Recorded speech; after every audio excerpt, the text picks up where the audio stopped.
The king asked Afanti to divide the goose meat, but he cut off the meatless goose head and gave it to the king, claiming that as the ruler, he deserved to be the head of state. Hearing this reasoning, the king had to accept it. Though he didn't like eating goose head, there was nothing he could do. Then he cut off the goose neck and gave it to the queen. He said the king was the head, the queen the neck, connected like their deep love. So the noble queen had to accept Afanti's goose neck. Next, the goose wings went to the princess, because she would soon marry. The wings symbolized flying away to distant places. Finally, the goose feet went to the prince. Since the prince would inherit the throne someday, the feet symbolized staying grounded and moving forward steadily. The king thought the goose meat would now be shared with everyone. Afanti picked up the goose body and said this part had no special meaning, so it would have to do for humble Afanti and the servants. Furious, the king posed a difficult question. If Afanti couldn't answer, he'd send him to meet his maker. How many buckets of water are in Lake Portal? Just when everyone worried Afanti couldn't answer, his response surprised them all. If this bucket is as big as this lake, then it's 1 bucket of water. If this bucket is half the size of the lake, then it's 2 buckets of water.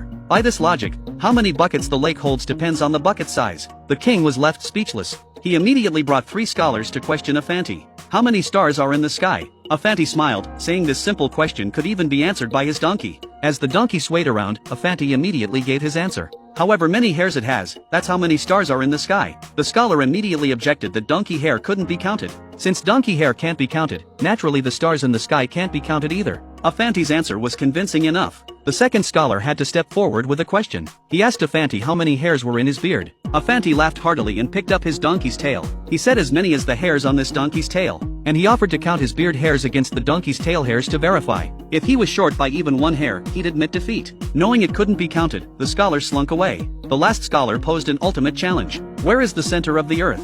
At this question, all ministers said no one in the world could solve it, because no one had traveled that far. But Afanti said this question was still too simple. His donkey could answer it. The donkey tapped the ground a few times. Afanti immediately declared that where his donkey pointed was the earth's center. The scholar didn't believe it and demanded proof from Afanti. But Afanti told him to walk around the earth once to verify. The scholar was immediately left speechless. Thus Afanti defeated all 3 with his wisdom.